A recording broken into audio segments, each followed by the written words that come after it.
चलिए, तो आज हम लोग पोटेशियम परमैंगनेट के शेष ऑक्सीकरण गुणों की व्याख्या करेंगे।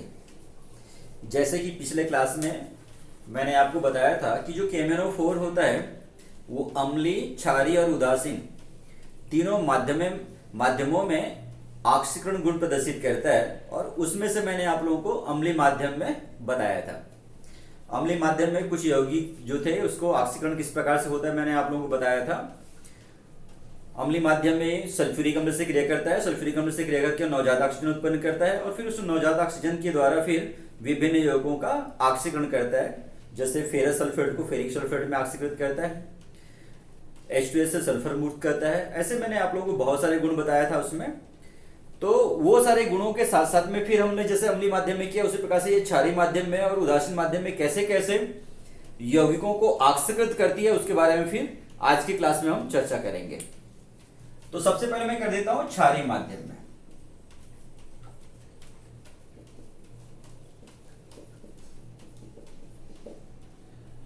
चलिए देखिए, तो जिस प्रकार से अम्लीय माध्यम में सल्फ्यूरिक अम्ल से क्रिया करके नवजात ऑक्सीजन उत्पन्न किया था, उसी प्रकार से क्षारीय माध्यम में ये क्षार से KOH से क्रिया करेगा और KOH से क्रिया करके नवजात ऑक्सीजन उत्पन्न करेगा, और फिर उस नवजात ऑक्सीजन के द्वारा फिर विभिन्न यौगिकों का क्या करेगा, वो ऑक्सीकरण करेगा। देखें, KMnO4 की क्रिया होगा ये KOH के साथ, क्षारीय माध्यम है, ठीक। तो ये क्षारीय माध्यम में फिर ये क्या करेगा, फिर नवजात ऑक्सीजन उत्पन्न करेगा, और उस नवजात ऑक्सीजन के द्वारा फिर यौगिकों को क्या करेगा, ऑक्सीकृत करेगा। तो KMnO4 की क्रिया करा देते हैं इसमें KOH के साथ में, क्षारीय माध्यम है इसका। तो यहां से बना देंगे हम लोग इसमें K2MnO4 पोटेशियम मैग्नेट, साथ में बना देते हैं जल, और ये हो गया नवजात ऑक्सीजन। समीकरण संतुलित नहीं है, समीकरण को संतुलित कर लेंगे आप लोग। तो पोटेशियम परमैंगनेट जो है वो क्षार से क्रिया किया, और क्षार से क्रिया करके नवजात ऑक्सीजन बनाया। साथ साथ में दो और चीजें बनी, पोटेशियम मैग्नेट बन गया इसमें, परमैंगनेट से मैग्नेट में परिवर्तित हुआ, और साथ में जल। तो ये जो नवजात ऑक्सीजन उत्पन्न हुआ, इस नवजात ऑक्सीजन के द्वारा कैसे कैसे यौगिकों को ऑक्सीकृत करती है इसका देखते हैं। तो इसमें हम लोग एग्जाम्पल ले लेते हैं, 3 इसके एग्जाम्पल लेंगे इसमें। पोटेशियम आयोडाइड जो रहता है, इसको ये पोटेशियम आयोडेट में परिवर्तित कर देता है, ऑक्सीकृत कर देता है। पोटेशियम आयोडाइड को पोटेशियम आयोडेट में ऑक्सीकृत करती है। देखें अभी क्रिया, पोटेशियम आयोडाइड से क्रिया करा देते हैं इसका, KMnO4 H2O। तो ये बन गया पोटेशियम आयोडाइड, तो बनेगा। साथ साथ में इसमें अब और क्या बन सकता है इसमें देखें, तो यहां बना देता हूं मैं MnO2, Mn से ये MnO2 बन गया, KOH, और ये बन गया पोटेशियम आयोडेट। तो इस प्रकार से ये पोटेशियम आयोडाइड जो था उसको पोटेशियम आयोडेट में क्या कर दिया इन्होंने, ऑक्सीकृत कर दिया। उसी प्रकार से दूसरा ethylene, CH2 double bond, CH2 आप जानते हो एथिलीन, या इसी को C2H4। तो ये जो एथिलीन जो होता है उसको एथिलीन ग्लाइकॉल में ऑक्सीकृत करता है। एथिलीन को क्या करता है, ये एथिलीन ग्लाइकॉल में ऑक्सीकृत कर देता है। देखें, ये एथिलीन है H2O, और ये हो गया नवजात ऑक्सीजन।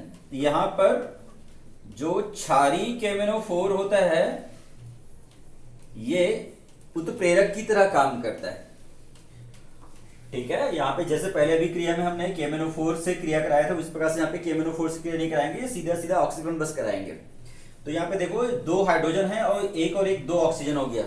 तो 2 हाइड्रोजन 2 ऑक्सीजन, इसको हम लोग 2OH कर सकते हैं। तो इसको एक एक करके इसमें बांट देंगे, तो ये हो जाएगा CH2OH, CH2OH, एथिलीन ग्लाइकॉल।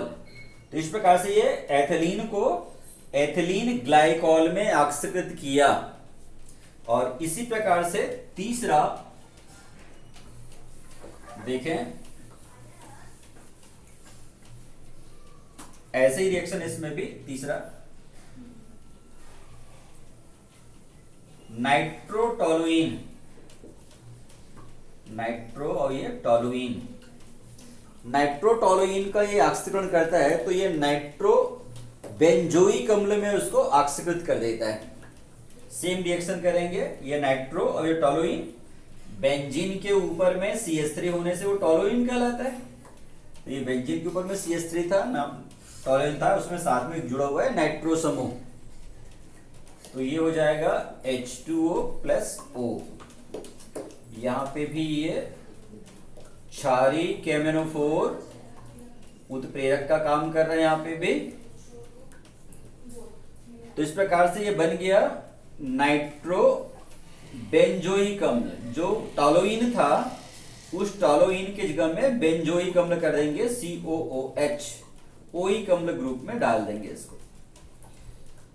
तो इस प्रकार से ये नाइट्रोटोलुइन को नाइट्रो बेंजोइक अम्ल में क्या किया, ऑक्सीकृत किया। तो इस प्रकार से ये अम्लीय माध्यम में 3 ऑक्सीकरण गुण प्रदर्शित करता है।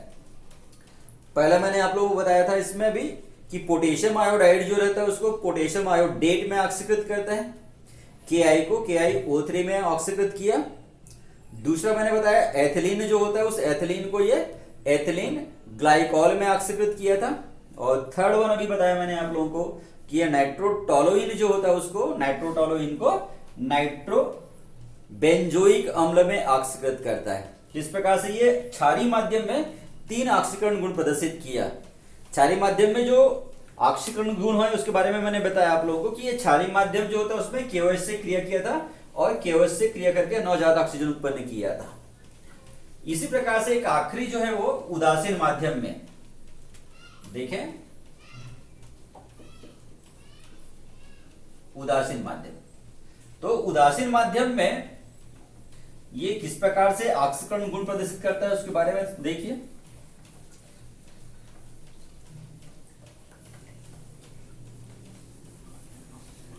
चलो देखें,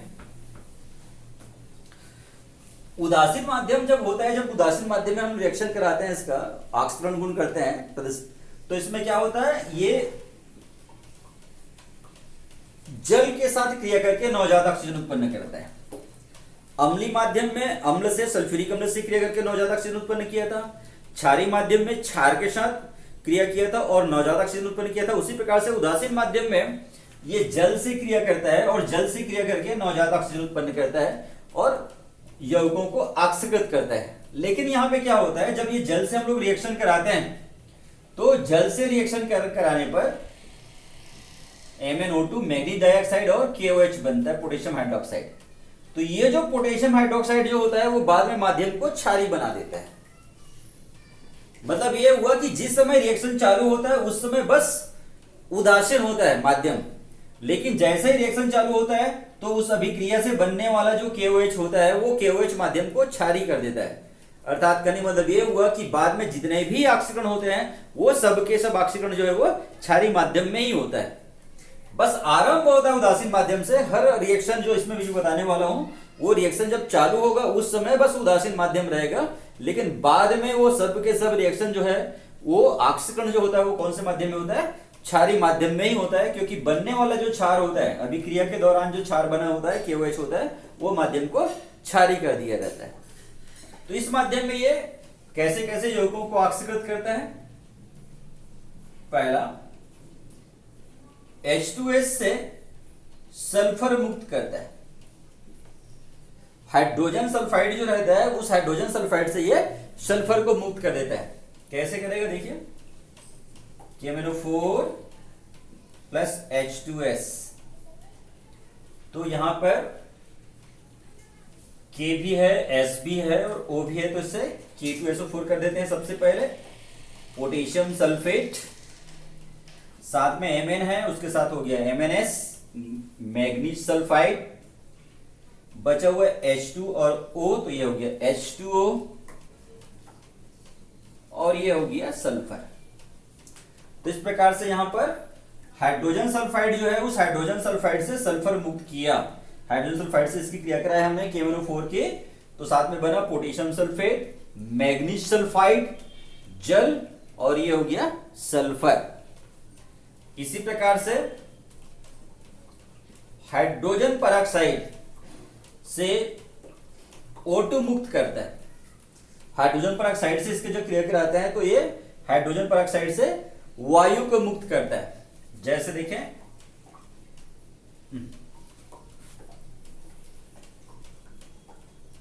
KMnO4 प्लस H2O2, तो यहां बनेगा, ये दोनों बना लेते हैं, MnO2 प्लस KOH, और साथ में हो गया ये O2। Mn हो गया ये, Mn के साथ में MnO2 हो जाएगा, K के साथ में KOH, H के साथ में, और ठीक है। तो इस प्रकार से यहाँ पर हाइड्रोजन पेरोक्साइड जो है उस हाइड्रोजन पेरोक्साइड से वायु मुक्त करता है। इसी प्रकार से तीसरा इसका देखें, अमोनिया NH3, अमोनिया से ये नाइट्रोजन गैस मुक्त करता है, अमोनिया से नाइट्रोजन गैस को मुक्त करता है। तो ये NH3 से इसका क्रिया करा देता हूं मैं।